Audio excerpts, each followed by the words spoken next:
Una vez más, hermanos, qué gozo y qué deleite es poder estar aquí delante de ustedes.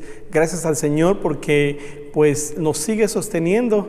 Estamos en medio de esta pandemia que ha estado azotando a nuestro mundo, pero Señor, creemos que el Señor ha sido fiel y creemos que Dios es bueno y misericordioso y hemos experimentado su amor y su gracia. Así que, hermanos, ahí donde estén, les animo, les invito para que juntos podamos ir a la palabra del Señor y meditar en ella. Ahí en nuestra casa yo espero que sigamos estudiando, meditando, compartiendo unos con otros, que podamos nosotros ser un ejemplo a los de la casa, pero también a los que están fuera de ella, a nuestros lados, ¿verdad? Los vecinos y demás. Que el Señor les bendiga en esta hora. Vamos a iniciar y vamos a meditar en la palabra del Señor. ¿Les parece si ahí en nuestros lugares oramos y damos gracias? Señor, te pedimos dirección en esta hora. Te damos gracias por tu fidelidad y te rogamos, Señor, para que hoy que vamos a tu palabra, que tú, Señor, hables a nuestro corazón. Guíanos y ayúdanos. Te seguimos rogando por nuestro país, por nuestro mundo. Te pedimos, Señor, que des sabiduría a nuestros dirigentes y que nos guíes en cada paso que damos. Bendícenos, te lo rogamos todo en el nombre de Cristo Jesús. Amén. Primera de Pedro, capítulo 5, versículo 10. Primera de Pedro, capítulo 5, versículo 10 es el pasaje en donde quiero que meditemos en esta hora. Lo leeré y ahí en su casa ustedes pueden leerlo también. Dice así: mas el Dios de toda gracia, que nos llamó a su gloria eterna en Jesucristo, después que hayáis padecido un poco de tiempo, Él mismo os perfeccione, afirme, fortalezca y establezca. Dios hace por nosotros lo que nosotros jamás podríamos hacer por nosotros mismos. Y esta es la idea central de este mensaje. El tema se llama Dios de toda gracia. Dios de toda gracia. Dios hace por nosotros lo que nosotros jamás podríamos hacer por nosotros mismos. El apóstol Pablo, en la primera carta, la que acabamos de leer una porción de ella, esta carta está dirigida a los cristianos del Ponto, de Galacia, de Capadocia, de Asia y Bitinia. Esta carta actualmente estaría dirigida a los de Turquía. Estos cristianos de ese entonces se habían convertido del paganismo y habían venido a Cristo. Este cambio a cada uno de ellos les trajo problemas con los demás, con sus amigos, familiares, vecinos, los conciudadanos. También estaban siendo perseguidos a causa de su fe por las autoridades. Vean lo que dice en capítulo 4, versículo 4. A estos les parece cosa extraña que vosotros no corráis con ellos en el mismo desenfreno de disolución, dice, y os ultrajan. Les parecía extraño que ellos hubieran cambiado, ¿no? También a las autoridades. Si lo podemos ver ahí en el capítulo 1, el versículo 6, dice: en lo cual vosotros os alegráis, aunque ahora por un poco de tiempo, si es necesario, tengáis que ser afligidos en diversas pruebas. Este cambio les trajo pruebas, este cambio les trajo consecuencias, pero esta carta de Primera de Pedro tiene como finalidad principal animar a este grupo de creyentes a mantenerse firmes en su esperanza, a pesar de la situación tan difícil que ellos estaban viviendo. Pedro llega al final de su carta con una especie de himno de victoria, con una especie de canto de gratitud y de esperanza. El Dios que nos ha mostrado durante toda esta carta, lo que leíamos, es el Dios de toda gracia. En medio de las dificultades, ellos experimentaron al Dios de toda gracia. El apóstol Pedro presenta a Jesucristo de una manera como un hombre que experimentó terrores en la cruz, llegando a la resurrección, glorificado y exaltado. Eso nos habla del Dios de toda gracia. Las enormes pruebas de los creyentes que estaban leyendo su carta, sus terribles sufrimientos, hasta participar, dice, en la muerte como resultado de una persecución, y su victoria final, nos hablan del Dios de toda gracia. Es más, Pedro mismo, después de su negación, luego de decir, yo no conozco a ese hombre, pero luego de cómo el Señor lo levantó y lo usó como ese gran apóstol del Señor, como el pastor de sus hermanos, a Pedro lo lleva a pensar como el Dios de toda gracia, en ese Dios de toda gracia. ¿Saben? La gracia de Dios se hace presente en el sacrificio de Cristo. La gracia de Dios nos muestra que el cielo no es resultado de nuestras buenas obras. La gracia de Dios nos hace ver nuestra condición miserable en la que vivíamos. La gracia de Dios nos presenta la salvación como un regalo que nosotros no merecíamos. Por eso el día de hoy les invito a que meditemos en el Dios de toda gracia. ¿Qué hace el Dios de toda gracia? ¿Qué hace este Dios de toda gracia? Y quiero que veamos tres cosas a la luz de las Escrituras. El primer punto que quiero que veamos es en el versículo de Primera de Pedro, capítulo 5, versículo 10. Y ahí vamos a ahondar un poquito más. Lo voy a leer una vez más y vamos a ir el primero, el segundo y el tercer punto. Mas el Dios de toda gracia, que nos llamó a su gloria eterna en Jesucristo, después que hayáis padecido un poco de tiempo, Él mismo os perfeccione, afirme, fortalezca y establezca. ¿Qué hace el Dios de toda gracia?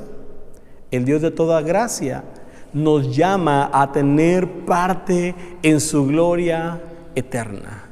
Nos llama a tener parte en su gloria eterna. Mas el Dios de toda gracia comienza diciendo que nos llamó a su gloria eterna en Jesucristo. Desde el principio vemos a Dios buscando al hombre. ¿Recuerdan qué pasó cuando Adán pecó? Cuando Adán pecó, Dios exclamó y le dijo, ¿dónde estás tú? Dios está buscando a un hombre pecador. La primera cosa que hace Dios de toda gracia es llamar a los hombres. Es llamar a los hombres. Dios los llama no importando su condición, cualquier condición pecaminosa. ¿Sabes para qué? Para convertirlos en sus hijos, para convertirlos en sus herederos. Efesios capítulo 2, versículo 1, dice, y Él os dio vida a vosotros. ¿Cuándo? Cuando estabais muertos en vuestros delitos y pecados. El Dios de gracia llama, ¿sí al pecador? Sí, para convertirlo en su hijo. Los llama desde su posición, muchas veces arrogantes, muchas veces creyendo que no necesitan a Dios, incrédulos, para convertirlos en reyes y sacerdotes.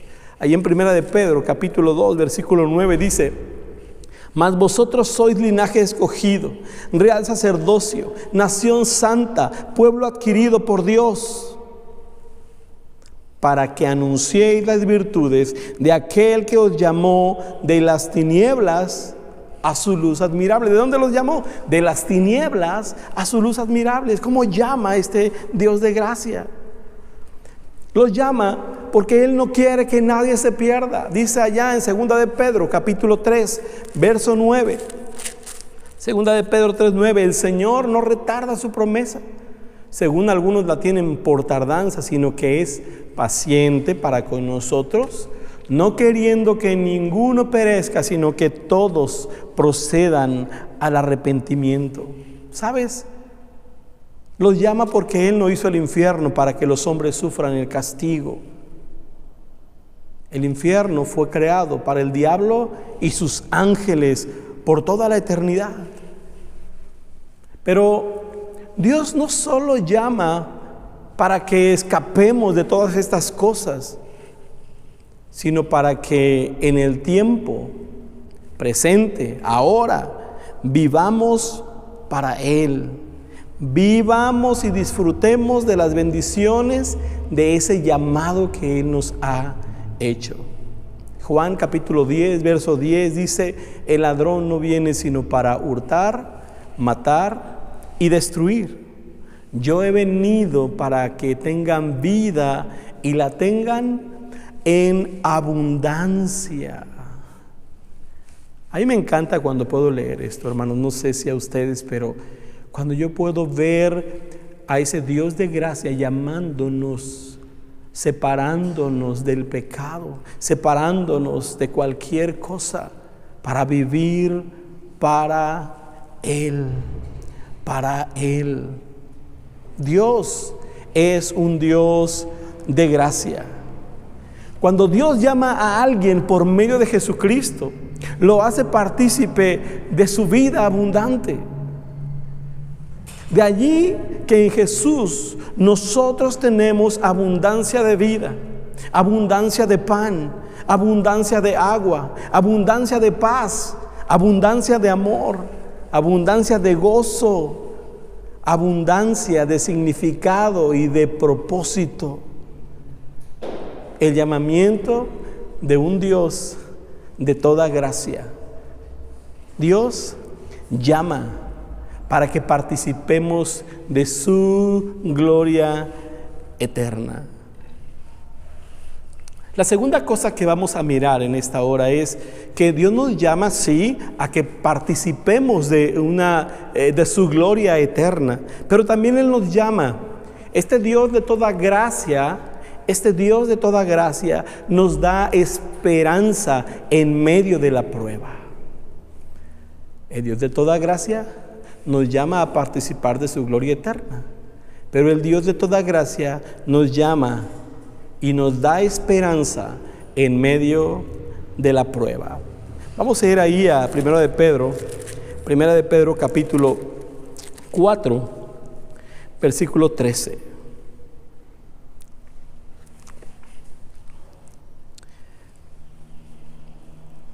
Amados, no os sorprendáis, desde el 12. Amados, no os sorprendáis del fuego de prueba que os ha sobrevenido, como si alguna cosa extraña os aconteciese, sino gozaos por cuanto sois participantes de los padecimientos de Cristo, para que también en la revelación de su gloria os gocéis con gran alegría. Somos parte de estos padecimientos. Si nos fijamos en el capítulo 5, el versículo 10, nuestro texto base: mas el Dios de toda gracia, que nos llamó a su gloria eterna en Jesucristo, dice, después que hayáis padecido, ¿cuánto? Un poco de tiempo. Ahora, este Dios de gracia nos da esperanza en medio de la prueba. Después que hayáis padecido un poco de tiempo. ¿Por qué un poco? Porque comparado el tiempo que podemos estar aquí, que puede haber aflicción, que puede haber prueba, con la eternidad de estar con Cristo, es nada. Es nada. El apóstol Pedro dice: sino gozaos por cuanto sois participantes de los padecimientos de Cristo. Pedro hace un reiterado énfasis en la necesidad de ser probados. Y este énfasis nos da un propósito revelador cuando se pasa por esas circunstancias cristianas. Así tenemos que Dios permitió la prueba de Abraham. ¿Cómo probó Dios a Abraham? Pues le dijo: dame a tu hijo, tu único. Se lleva a sacrificar a su hijo en el monte Moriah para conocer el tamaño de su fe. Dios permitió que Jacob perdiera a su hijo José para probar las promesas de su provisión. Dios permitió que su pueblo pasara 400 años en esclavitud para probar su auténtica libertad. Dios permitió que solamente 2 espías regresaran con un buen informe sobre la tierra a conquistar. Con esto, los israelitas estaban siendo probados en relación a su confianza y dependencia en Él para todas las batallas que vendrían por delante. Dios le dio permiso a Satanás para que probara a Job, con el propósito de demostrar que sí hay hombres que pueden ser fieles. Sí hay hombres que pueden ser fieles. Pero asimismo Dios le permitió a Satanás probar a Pedro para que supiera hasta dónde el Señor intercede por los suyos. ¿Recuerdan? Pedro, Satanás te ha pedido para zarandearte como a trigo, pero yo he rogado por ti para que tu fe no falte. Así también Dios permitió en la vida de nuestro Señor Jesucristo experimentar en su vida dolores. Se le conoce como varón de dolores, experimentado en quebranto. Se constituye en nuestra mayor referencia cuando pasamos por algún problema, por alguna circunstancia, por alguna prueba, por alguna tribulación. Ese varón de dolores, experimentado en quebranto, que fue traspasado cumpliendo la voluntad de Dios. Es verdad que las pruebas son diferentes, son distintas. Algunas serán más grandes que otras. Serán de mayor duración. Algunas van a ser casi irresistibles. Algunas de ellas nos van a llevar a preguntarnos, ¿qué está pasando? ¿Dónde está Dios en este momento? ¿Dónde está Dios en esta circunstancia? Muchos hoy se están preguntando eso. ¿Dónde está Dios? Otras podrán tentar a algunas personas a expresarse como se expresó la esposa de Job. ¿Recuerdan lo que dijo? Después de mirar a Job, pues estaba lleno de llagas, enfermo, lo había perdido todo, y ella le dice, ¿aún retienes tu integridad? Maldice a tu Dios y muérete. Pero la verdad de todas las pruebas es que ese Dios de toda gracia nos está capacitando y nos está preparando para propósitos mayores. El Dios de toda gracia nos llama a ser participantes de su gloria eterna en Jesucristo. El Dios de toda gracia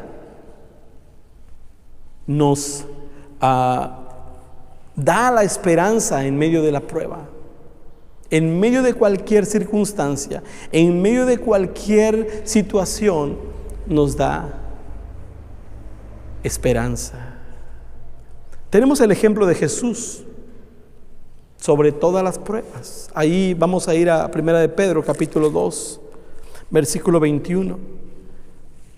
Pues para esto fuiste llamados. Vean qué tremendo. Pues para esto fuiste llamados, porque también Cristo padeció por nosotros, dejándonos ejemplo para que sigáis sus pisadas, el cual no hizo pecado, ni se halló engaño en su boca, quien cuando le maldecían, no respondía con maldición, cuando padecía no amenazaba, sino encomendaba la causa al que juzga justamente. ¿Se dan cuenta? Pues para esto fuisteis llamados, porque también Cristo padeció por nosotros. Sí, el Dios de toda gracia nos llama, y el Dios de toda gracia nos da esperanza en medio de la prueba. El capítulo 3, versículos 17 y 18 dice, porque también Cristo padeció una sola vez por los pecados, el justo por los injustos, para llevarnos a Dios, siendo a la verdad muerto en la carne, pero vivificado en espíritu. Las pruebas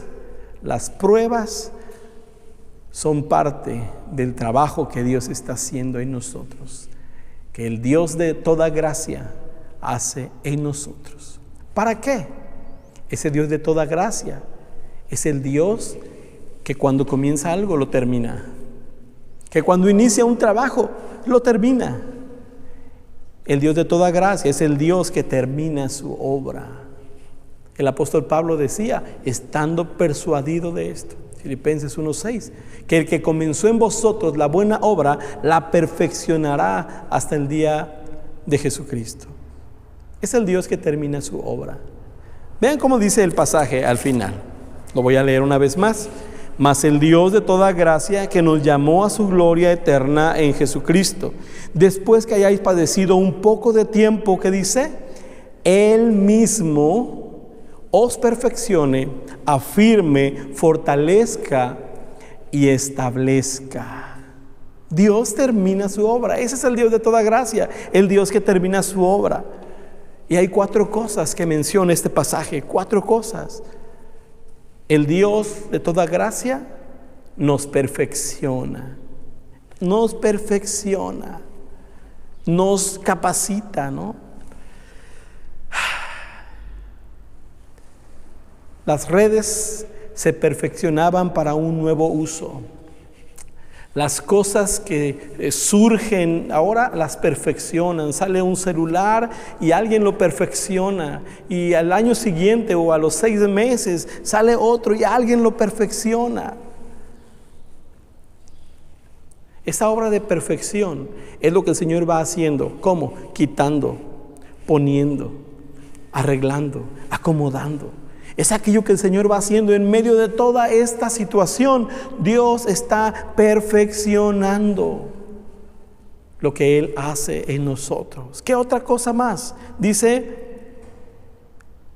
Él mismo os perfeccione, dice, afirme. Vivimos en un tiempo en donde los cimientos más sólidos parecen desquebrajarse. Precisamente se derrumban, donde los valores más firmes llegan a ser tan vulnerables, donde el fundamento de nuestros principios tiene que ser movido, sacudido por los vientos de doctrinas. ¿Sabes? En este tiempo, este Dios de toda gracia no solo nos perfecciona, sino que también nos afirma, nos afianza frente a todo lo que estamos viviendo. El oír que Dios de toda gracia se propone afirmarnos no solo es un gran aliciente, sino una noticia que nos debe traer esperanza. La palabra afirmar tiene la idea de hacer algo tan sólido como la roca misma. Estas son las mismas palabras que el evangelista Lucas usa para referirse a Jesús cuando afirmó su rostro para ir a Jerusalén. Recordemos que en esta ciudad pronto estaría su muerte. La razón por la que Dios quiere afirmarnos es para que no andemos a la deriva, es para que estemos firmes. A veces tenemos tanta inestabilidad en la vida espiritual. ¿Qué clase de creyentes somos? El Señor quiere afirmarnos. La tercera cosa que vemos ahí es, la primera dijimos es, perfeccione, afirme. La tercera es fortalecer, fortaleza. El salmista David experimentó en todo su caminar con Dios la fortaleza divina. Así se expresó de ella. Jehová es la fortaleza de mi vida. ¿De quién he de atemorizarme? Jehová es mi fortaleza y mi escudo. En Él confió mi corazón. Fue el mismo apóstol Pablo que dijo, porque cuando soy débil, entonces soy fuerte. Dios trabaja constantemente para fortalecernos, especialmente en aquellas áreas donde es más notoria nuestra debilidad. El Dios de toda gracia nos fortalece. Tal fortaleza nos es dada en Cristo Jesús. El creyente puede decir y vivir bajo esta promesa: todo lo puedo en Cristo que me fortalece. Todo lo puedo en Cristo que me fortalece. Ánimo, mi hermano. Le animo. Usted está no está solo en esta batalla, no está solo. El Dios de toda gracia lo quiere fortalecer. Y el último es, el Dios de toda gracia nos establece. El trabajo de la gracia divina no es a medias. No es a medias. El interés de Dios es hacer de nosotros verdaderos cristianos, auténticos discípulos, y que en todo lo que hagamos glorifiquemos al Señor. Que en todo lo que hagamos glorifiquemos su nombre. En la mente de Dios seguramente está el Salmo 1. Bienaventurado el varón que no anduvo en consejo de malos, ni estuvo en camino de pecadores, ni en silla de escarnecedores se ha sentado. Y termina diciendo ese salmo: será como árbol plantado junto a corrientes de agua, que da su fruto en su tiempo, y su hoja, dice, no cae. El Señor quiere establecernos. Cristo es la piedra angular. Cristo es la roca eterna donde descansa nuestra fe. ¿Dónde descansa tu fe? En Cristo. Él es el arquitecto que ha estado construyendo tu vida, mi vida, y que ha estado fortaleciendo y ha estado estableciendo. Dios es un Dios de gracia. Dios es un Dios de gracia. Hemos visto que el Dios de toda gracia primeramente nos llama teniendo como fin su gloria eterna. Él te llamó. Luego, con su voluntad permisiva, nos lleva a diversas pruebas, a diferentes pruebas, con un propósito: que como el oro seamos afinados, que como el oro seamos pulidos hasta que tengamos ese brillo que se necesita. Pero sobre todo, el Dios de toda gracia está empeñado en terminar la obra que comenzó en nosotros. Qué bueno es saber que Él quiere perfeccionarnos, que Él quiere restaurarnos, que Él quiere afirmarnos, que Él quiere fortalecernos y que Él quiere establecernos.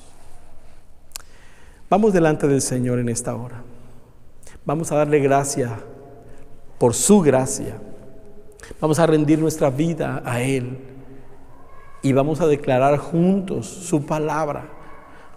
Sí puedo estar pasando en pruebas, sí puedo estar en tentación, sí puedo estar en luchas, sí puedo estar en los peores momentos de mi vida, pero podemos afirmar como lo hacía el apóstol Pedro: mas el Dios de toda gracia, que nos llamó a su gloria eterna en Jesucristo, después que hayáis padecido un poco de tiempo, Él mismo os perfeccione, afirme, fortalezca y establezca. Y vean cómo termina el versículo 11. A Él sea la gloria y el imperio por los siglos de los siglos. Amén y amén. Oramos. Señor, te alabamos y nos gozamos en saber que tú eres el Dios de toda gracia, que nos ha llamado para hacer luz, que nos ha sentado en lugares celestiales. Te damos gracias porque en ese llamamiento nos has dado una esperanza en medio de cualquier prueba, sabiendo que cualquier cosa que estemos pasando, tú nos sostendrás. Tú nos sostendrás. Y no solo eso, sino que culminarás el trabajo en nosotros. Nos perfeccionarás, nos afirmarás, nos fortalecerás. Sí, Señor, nos establecerás. Te damos gracias, sabiendo que eres el Dios de toda gracia. En el nombre de Cristo Jesús te pedimos esto y te damos gracias. Amén y amén. Que el Señor les bendiga, hermanos. Continuamos. Yo les invito para que ahí en casa tengamos un tiempo de meditación, de compañerismo, pero podemos preguntar, podemos comentar y enriquecer y terminar orando juntos ahí en casa. Que el Señor les bendiga.